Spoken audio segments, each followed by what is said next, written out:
Welcome back, everybody. Today I'm going to teach you how to record sales of inventory products in QuickBooks Online. This process ensures your inventory levels stay accurate while properly documenting your sales transactions. Let's get started. First, click the plus new button on the left side menu. This opens up your transaction menu where you'll find all the options for recording different types of sales and purchases. Here's where you'll decide how to record this sale based on your payment situation. Next, you'll need to select either invoice or sales receipt depending on when you're receiving payment. If your customer will pay later, select invoice.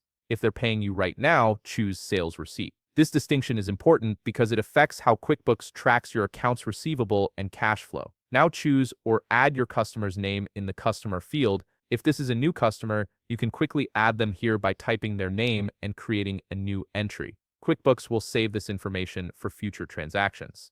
In the Product Service column, click the drop-down and select the inventory product you're selling.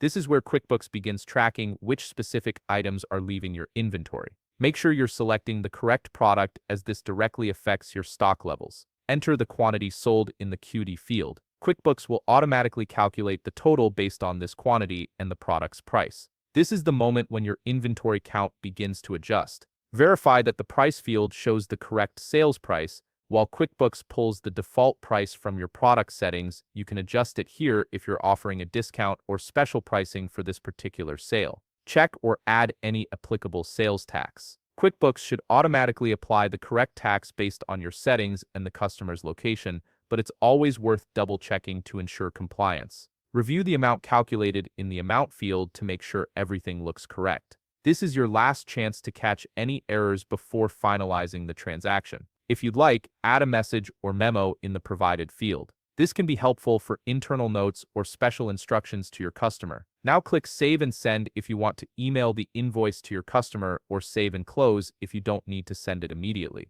For sales receipts, simply click Save and Close after entering all your details, since these typically represent completed transactions. Finally, confirm that the sale has updated your inventory levels by checking your products and services list. Navigate to Sales, then Products and Services to verify the quantity on hand has decreased by the amount you just sold. This ensures everything is working correctly. If you found this video helpful, please leave a like, subscribe, and see you in the next video.